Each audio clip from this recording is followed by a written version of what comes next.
আজ ক্লাস 12 এর স্টুডেন্টদের আমি যে অধ্যায়টা পড়াবো সেই অধ্যায়টা কিন্তু তোমাদের খুব গুরুত্বপূর্ণ। অধ্যায়টার নাম হচ্ছে মৃত্তিকা, যাকে ইংরেজিতে আমরা বলছি সয়েল।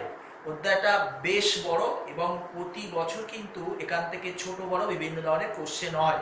সুতরাং অধ্যায়টাকে ভালো করে পড়তে হবে তোমাদের, এবং আমি অল্প অল্প করে পড়াবো।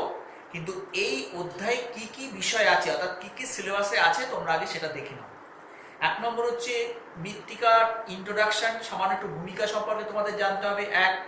2 নম্বর হচ্ছে মৃত্তিকা কাকে বলে সেটা আমাদের জানতে হবে। 3 নম্বর হচ্ছে মৃত্তিকার কিভাবে উৎপত্তি হলো সেটা আমাদের জানতে হবে। 4 নম্বর হচ্ছে মৃত্তিকার গঠনকারী নিয়ন্ত্রক হলো। নেক্সট যেটা পড়তে হবে সেটা হচ্ছে মৃত্তিকা সৃষ্টির প্রক্রিয়া। দুটো প্রক্রিয়া সম্পর্কে তোমাদের পড়তে হবে, একটা হচ্ছে মৌলিক প্রক্রিয়া আর একটা হচ্ছে বিশেষ প্রক্রিয়া হলো। নেক্সট আমাদের পড়তে হবে মৃত্তিকার উর্বরতা ও মৃত্তিকার পুষ্টি মৌল, এইটা আমাদের পড়তে হবে। নেক্সট যেটা পড়তে হবে সেটা হচ্ছে মৃত্তিকার স্তর। তারপর পড়তে হবে মৃত্তিকার ধর্ম। মৃত্তিকার ধর্মের মধ্যে রাসায়নিক ধর্ম আর ভৌত ধর্ম হলো।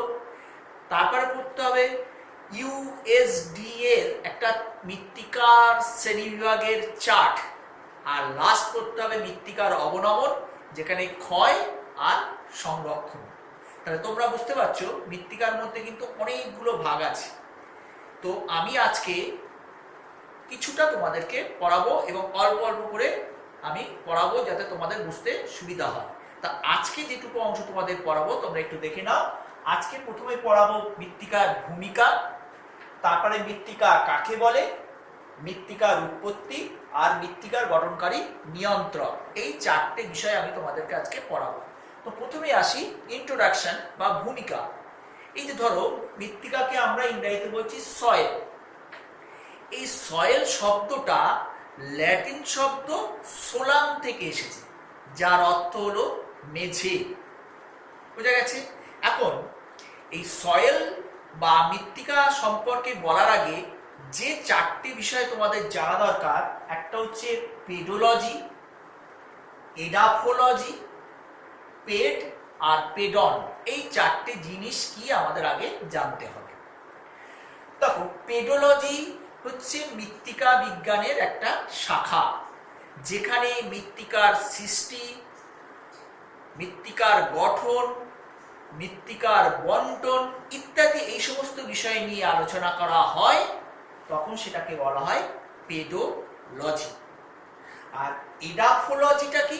এটাও মৃত্তিকা বিজ্ঞানের একটা শাখা, কিন্তু এখানে কি আলোচনা হয় বলছে মৃত্তিকার উপর যে উদ্ভিদ জন্মায়, তাহলে উদ্ভিদ জন্মাতে গেলে বা উদ্ভিদের বৃদ্ধি বা দেহ গঠন হতে গেলে মৃত্তিকার মধ্যে কিছু উপাদান থাকা দরকার, যেমন মৃত্তিকার গ্রথন, গঠন, জৈব পদার্থ, ধর্ম, এই যে এইগুলো বিভিন্ন ধরনের আছে।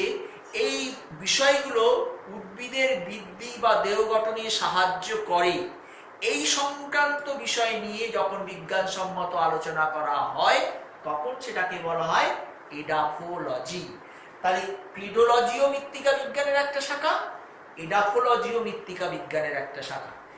পেডোলজি শুধু মৃত্তিকার উৎপত্তি, গঠন, বন্টন এই সংক্রান্ত বিজ্ঞানসম্মত আলোচনা হয়, আর এডাফোলজিটা হচ্ছে ওই মৃত্তিকার উপর উদ্ভিদের বৃদ্ধি বা দেহ গঠনের জন্য মৃত্তিকার গঠন বা মৃত্তিকার জৈব পদার্থ এই সমস্ত সংক্রান্ত বিষয়ে যখন বিজ্ঞানসম্মত আলোচনা করা হয় তখন সেটাকে বলা হয় এডাফোলজি।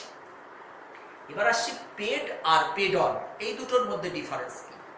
পেড হচ্ছে মৃত্তিকার ক্ষুদ্র ক্ষুদ্র খণ্ডকে বলা হয় ped. Actually structural unit of soil, মৃত্তিকার একটা গঠনগত একক, সেই ছোট্ট ছোট্ট বা ক্ষুদ্র ক্ষুদ্র খণ্ডকে বলা হয় পেড।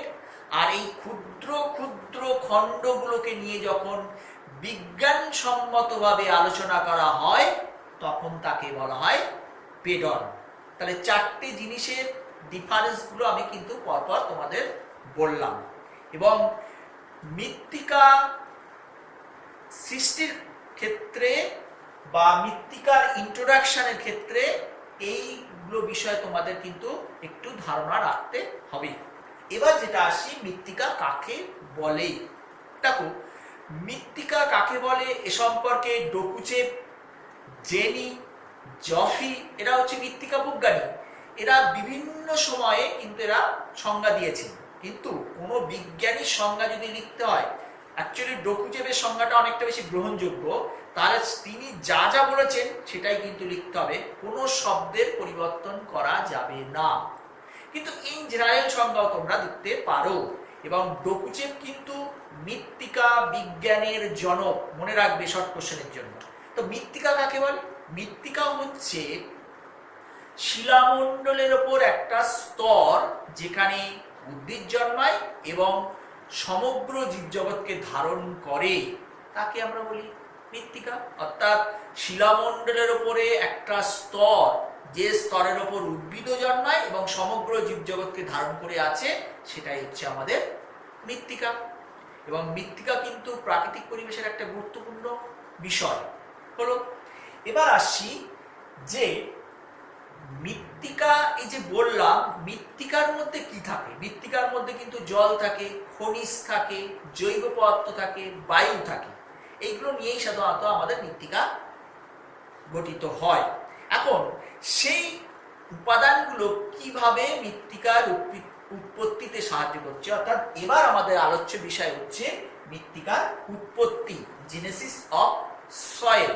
মৃত্তিকার উৎপত্তি কিন্তু দুটো পর্যায়ে হয়।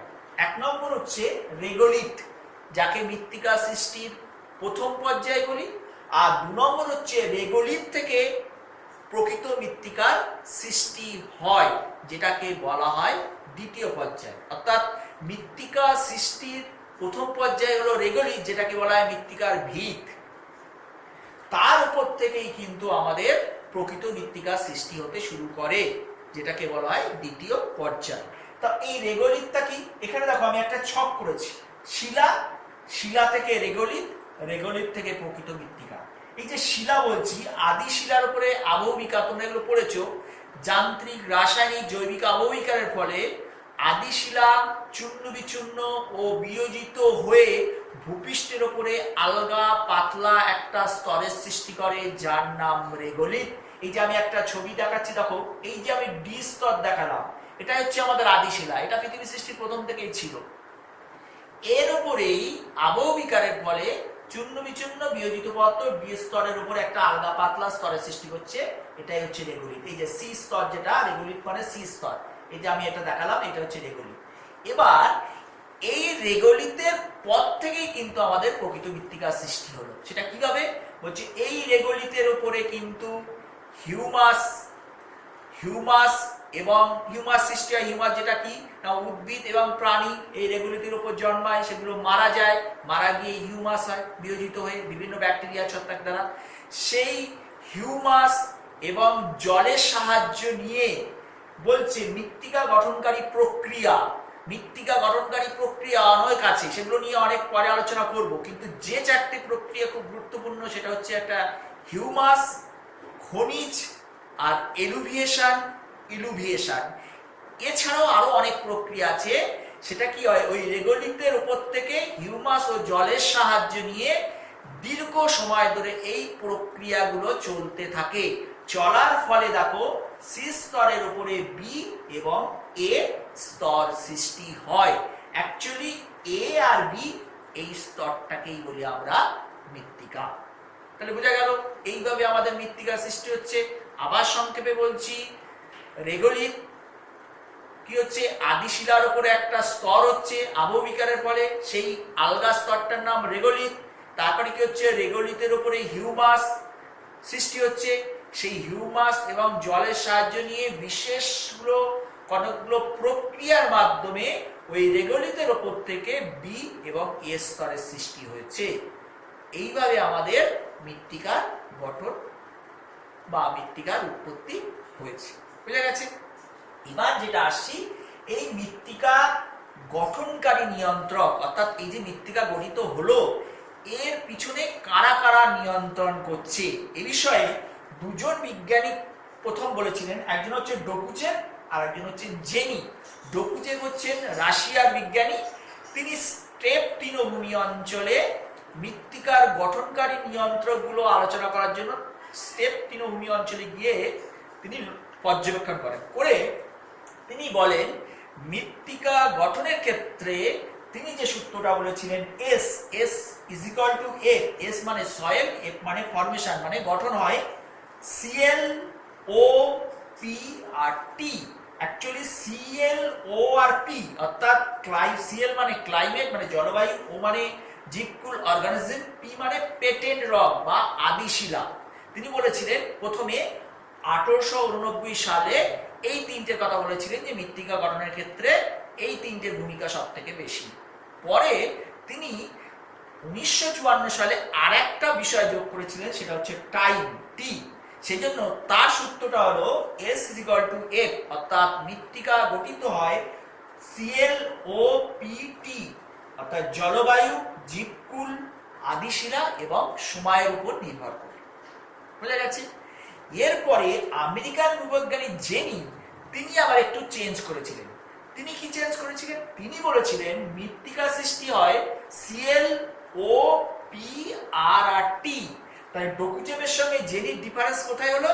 একটা জায়গায় ডিফারেন্স হয়ে গেল আর, আর মানে রিলিফ বা ভূপ্রকৃতি, অর্থাৎ উনি বলছেন মৃত্তিকা সৃষ্টির ক্ষেত্রে ভূপ্রকৃতিরও ভূমিকা থাকে।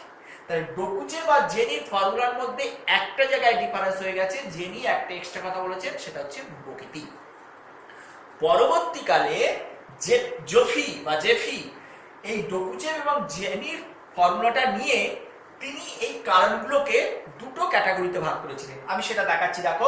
জেফি দুটো ক্যাটাগরি, একটা হচ্ছে সক্রিয় কারণ আর একটা হচ্ছে নিষ্ক্রিয় কারণ। সক্রিয় কারণের মধ্যে উনি রেখেছিলেন জলবায়ু আর জীবজগৎ, এই দুটোকে তিনি বলেছিলেন সক্রিয় কারণ। আর নিষ্ক্রিয় কারণের মধ্যে ভূপ্রকৃতি, আদিশিলা আর সময়, এই কথাটা তিনি বলেছিলেন। মানে সব কারণগুলোই আছে, কিন্তু ডকুচেভ এবং জেনির জেফি করেছিলেন কি দুটোকে ক্যাটাগরিতে ভাগ করেছিলেন। মানে সব থেকে বেশি ভূমিকা যাদের দুটো, সেটা হচ্ছে জলবায়ু আর উদ্ভিদ মানে আমাদের জীবজগতের ভূমিকা। আর পরোক্ষভাবে ভূমিকা যাদের আছে তারা হচ্ছে ভূপ্রকৃতি, আদিশিলা এবং সময়, যেটাকে তিনি নিষ্ক্রিয় কারণ বলেছিলেন। এটা কিন্তু খুব ভালো করে পড়তে হবে। তা আমি এবার সংক্ষেপে বলছি।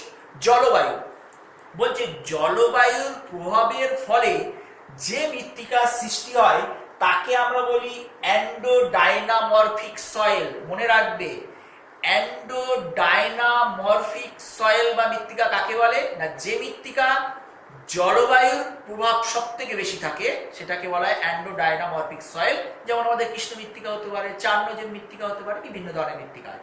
সেই বলছে জলবায়ুর ক্ষেত্রে ভূমিকা হলো এক, বৃষ্টিপাত, তাপমাত্রা আর বায়ু প্রবাহ।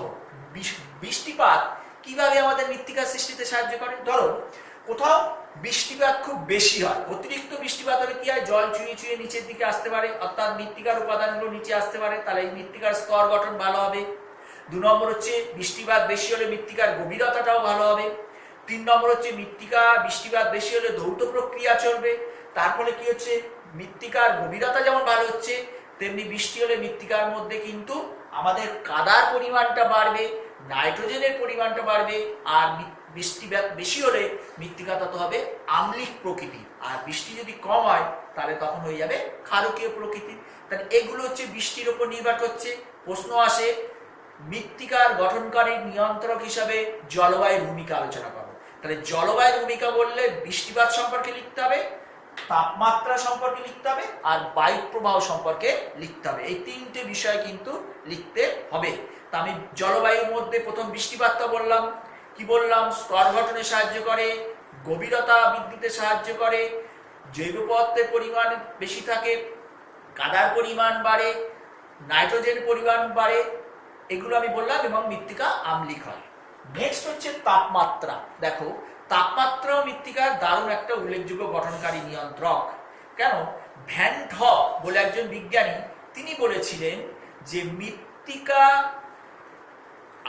মানে যদি টেম্পারেচার 10 ডিগ্রি সেন্টিগ্রেড বাড়ে তাহলে মৃত্তিকার মধ্যে যে রাসায়নিক প্রক্রিয়াগুলো চলে তার ক্ষমতা দ্বিগুণ বেড়ে যায়। অর্থাৎ 10 ডিগ্রি সেন্টিগ্রেড টেম্পারেচার বাড়লে আবহবিকারের ক্ষমতা কিন্তু রাসায়নিক আবহবিকারের প্রক্রিয়ার ক্ষমতা কিন্তু দুগুণ বেড়ে যাবে। তো এই টেম্পারেচার গুলো কিভাবে সাহায্য করছে, বলছে টেম্পারেচার যত বেশি হবে তত কিন্তু মৃত্তিকার মধ্যে যে জৈব পদার্থগুলো ছিল বা নাইট্রোজেন ছিল সেগুলো আস্তে আস্তে শুকিয়ে গিয়ে কিন্তু হিউমাসটা পরবর্তীকালে সেটা খনিজে পরিণত হবে। অর্থাৎ টেম্পারেচার বাড়লে মৃত্তিকায় খনিজের পরিমাণ বাড়বে। টেম্পারেচার বৃদ্ধি পেলে সাধারণত টেম্পারেচার মৃত্তিকা 30 থেকে 40 কিলোমিটার পর্যন্ত ভেতরে যেতে পারে, তাহলে মৃত্তিকার গভীরতাটাও কিন্তু বাড়বে। ঠিক আছে, এবং এইগুলো টেম্পারেচারের উপর নির্ভর করছে। এছাড়া বায়ুপ্রবাহ, বায়ুপ্রবাহ কিন্তু মৃত্তিকার গঠনকারী ক্ষেত্রে গুরুত্ব ভূমিকা গ্রহণ করে। এই যে লোয়েস মৃত্তিকা তোমরা পড়েছো, এক জায়গায় ধূলিকণা আর এক জায়গায় উড়িয়ে নিয়ে গিয়ে গেল, বা বেলে মাটি বা পলি মাটি, সেটা বায়ুপ্রবাহের সাহায্যে কিন্তু সৃষ্টি হয়। অর্থাৎ সৃষ্টি হলো এক জায়গায়, উৎপত্তি স্থল থেকে বায়ুপ্রবাহের সাহায্যে আর এক জায়গায় গিয়ে সৃষ্টি হলো। তাই বায়ুপ্রবাহের একটা ভূমিকা আছে। তাহলে এই বৃষ্টিপাত, তাপমাত্রা, বায়ুপ্রবাহ, এটা হচ্ছে জলবায়ুর ভূমিকা। নেক্সট হচ্ছে জীবজগৎ। জীবজগতেরও কিন্তু একটা দারুণ ভূমিকা আছে। কিরকম? এক নম্বর হচ্ছে উদ্ভিদের ভূমিকা আছে। এই যে উদ্ভিদের গাছের পাতা উদ্ভিদের উপরে জৈব মৃত্তিকায় জৈব পদার্থের উপর ডিপেন্ড করবে, বা মৃত্তিকার কাঠিন্য কি করে, মৃত্তিকা গাছের শিকড়গুলো ভেঙে দিয়ে মৃত্তিকা শিকড় মানে শিকড় দিয়ে মাটিগুলো বা শিলাখণ্ডগুলো ভেঙে দিয়ে কি হয় আমাদের মৃত্তিকা সৃষ্টি করতে সাহায্য করে। এছাড়া কি হয়, উদ্ভিদ ধরো তৃণভূমি অঞ্চলে সেখানকার মৃত্তিকার রংটা একটু কালো হয়, উর্বর মৃত্তিকা হয়, কারণ তৃণভূমি জৈব পদার্থের পরিমাণটা বেশি থাকে, যেমন আমাদের চারনজের মৃত্তিকা। আবার সরলবর্গীয় অঞ্চলের মৃত্তিকা কিন্তু তাদের পাতা বা দেহ গঠন কাঠ পচে গিয়ে সেখানে কিন্তু যে মৃত্তিকাটা সৃষ্টি করে সেখানে একটু আম্লিক প্রকৃতি তোমরা পড়েছো, যেটা পর্ষল মৃত্তিকা বলা হয় বা পর্জল মৃত্তিকা বলা হয়, যেটাকে হয় ধূসর বর্ণের। তাহলে উদ্ভিদেরও একটা ভূমিকা আছে। এবং সরলবর্গীয় অরণ্য অঞ্চলে ওই উদ্ভিদের পাতা বা কাঠ পচে গিয়ে না মৃত্তিকার উপরে একটা স্তরের সৃষ্টি করে, যাকে বলা হয় মোর স্তর। মনে রাখবে, মোর স্তর কি না, সরলবর্গীয় অরণ্য অঞ্চলে গাছের পাতা এবং ডাল পচে গিয়ে ব্যাকটেরিয়ার সাহায্যে বিয়োজিত হয়ে ওখানে মৃত্তিকার উপরে একটা স্তর সৃষ্টি করে, যে স্তরটার নাম হচ্ছে মোর স্তর। মোর স্তরটা সরলবর্গীয় অরণ্য অঞ্চলে দেখা যায়।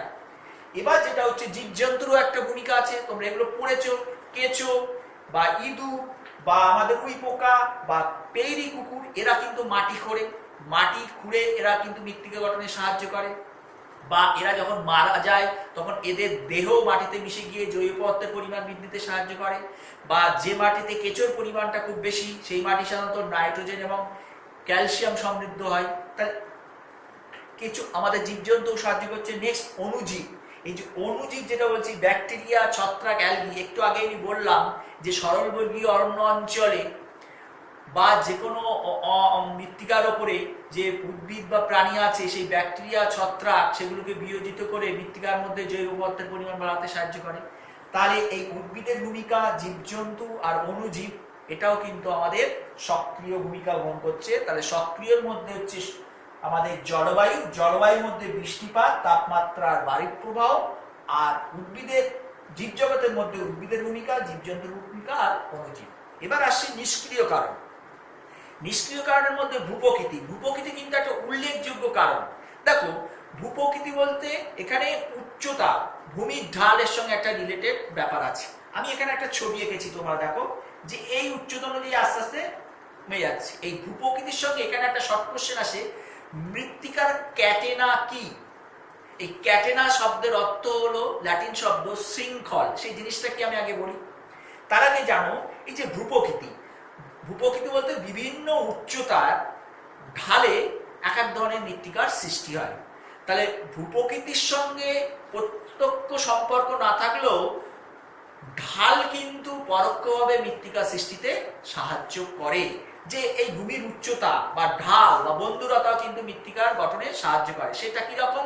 সেটা হচ্ছে এই যে যখন এই যে একদম উপর থেকে আসছে উচ্চ ঢালে, এখানে ঢালটা খুব খাড়া হয়, এখানে এক ধরনের মৃত্তিকা সৃষ্টি হলো।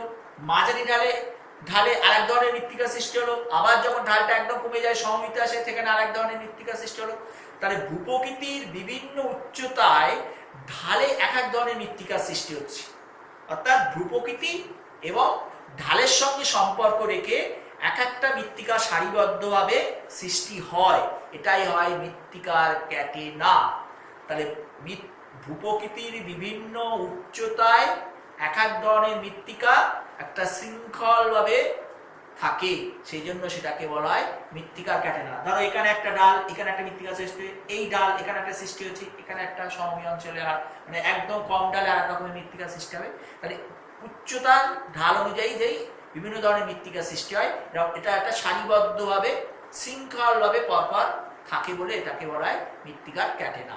নেক্সট যেটা আসছি সেটা হচ্ছে ধরো পার্বত্য অঞ্চলে যে মৃত্তিকাটা, সেখানে ঢাল খুব বেশি, বৃষ্টি হলে সাধারণত সমস্ত ওপর থেকে নিচে চলে যায়, নিচের দিকে নেমে আসে, মাটির তলায় কোনো প্রবেশ করতে পারে না। এখানকার মৃত্তিকা কিন্তু নবীন মৃত্তিকা, কোনো স্তর হয় না, মৃত্তিকাগুলো আলগা, নুড়ি বালি কাকড় বেশি থাকে ঢালে। এই ধরনের মৃত্তিকাকে বলা হয় কঙ্কাল সার মৃত্তিকা। তাহলে পাহাড়ি ডালের উঁচু ঢালে, খাড়া ঢালে যে মৃত্তিকাটা দেখতে পাওয়া যায় সেটা হচ্ছে নবীন, কারণ এখানে বৃষ্টিপাত হলে সমস্ত উপর থেকে নিচে চলে যায়, নিচের দিকে মানে ভূপৃষ্ঠ থেকে ভূগর্ভের দিকে কিছু প্রবেশ করতে পারে না, ধৌত প্রক্রিয়া কার্যকারী হয় না। তারপরে এখানে যে ঢালে মৃত্তিকাটা হয় নুড়ি বালি কাকড় আলগা থাকে, এটাকে বলা হয় কঙ্কাল সার মৃত্তিকা। নেক্সটলি উচ্চ ঢাল থেকে একটু মাঝারি ঢালে হলো, তখন কি হয়, কিছুটা ধৌত প্রক্রিয়া কার্যকারী হয়, কিছু পদার্থ আস্তে আস্তে ভূগর্ভের দিকে যেতে থাকে।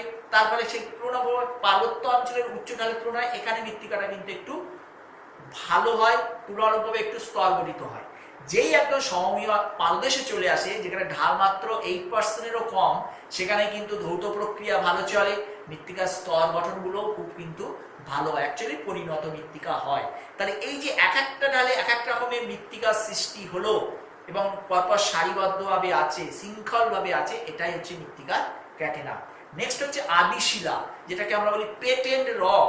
এটা একটা খুব গুরুত্বপূর্ণ বিষয়। আমি আগেই বলেছিলাম জলবায়ুর উপর নির্ভর করে যে শিলা সৃষ্টি হয় তাকে আমরা বলি কি অ্যাক্টোডাইনামরফিক সয়েল বলেছিলাম। আর আদি শিলার উপর নির্ভর করে যদি কোনো মৃত্তিকার সৃষ্টি হয়, সরি এখানে আমি শিলা বলেছিলাম, ওটা মৃত্তিকা হবে। আদি শিলার উপর নির্ভর করে যদি কোনো মৃত্তিকার সৃষ্টি হয় তখন তাকে বলা হয় এন্ডোডাইনামরফিক সয়েল। তাহলে জলবায়ুর উপর নির্ভর করে মৃত্তিকার সৃষ্টি হলে হবে অ্যাক্টোডাইনামরফিক, আর আদি শিলার উপর নির্ভর করে মৃত্তিকা সৃষ্টি হলে হবে এন্ডোডাইনামরফিক মৃত্তিকা। যেমন আমাদের আম্লিক মৃত্তিকা হতে পারে, ক্ষারকীয় মৃত্তিকা হতে পারে, যেগুলো হলো সোনোলোজ মৃত্তিকা বা সোনেল চাক মৃত্তিকা। এগুলো হচ্ছে আদি শিলার উপর প্রভাবটা খুব বেশি। তো ধরো আদি শিলা যদি, যেটা আমি এই দেখিয়েছিলাম ডি স্তর, যেটা আদি শিলা, এই স্তরটা যদি আম্লিক প্রকৃতির হয় তাহলে আবহবিকারের ফলে যে মৃত্তিকাটা যে সৃষ্টি হবে সেটা আম্লিক প্রকৃতির হবে। ক্ষারধর্মী হলে ক্ষারীয় প্রকৃতির হবে, ক্ষারের পরিমাণ বেশি থাকলে অতি ক্ষারকীয় হবে। তাহলে আদি শিলার উপর কিন্তু আমাদের মৃত্তিকা একটা ডিপেন্ড করছে। আর লাস্ট হচ্ছে সময়। যে কোনো শিলার সৃষ্টির ক্ষেত্রে কিন্তু সময় একটা ভাইটাল ব্যাপার। শিলা সময় যদি, শিলা বলছি মৃত্তিকা যদি খুব দ্রুত সৃষ্টি হয়ে যায় তাহলে সেই মৃত্তিকার মধ্যে কিন্তু স্তরগুলো ভালো গঠিত হয় না। যে মৃত্তিকার গঠন হতে যত বেশি সময় লাগবে সেই মৃত্তিকার কিন্তু স্তর গঠনটা ভালো হবে, অর্থাৎ সবকটা স্তর সে দেখা যাবে, অর্থাৎ পরিণত মৃত্তিকা হবে। তাহলে মৃত্তিকার গঠনকারী নিয়ন্ত্রক হিসাবে এই কারণগুলো ভালো করে পড়বে। আর মৃত্তিকা ক্যাটেনা কাকে বলে ভালো করে পড়বে, ঠিক আছে। এবং মৃত্তিকার এই ক্যাটেনাটা শব্দটা প্রথম ইউজ করেছিলেন বিজ্ঞানী মিলনে, মনে রাখবে। তারপরে হচ্ছে মৃত্তিকা বিজ্ঞানের জনককে, ডকুচেভ।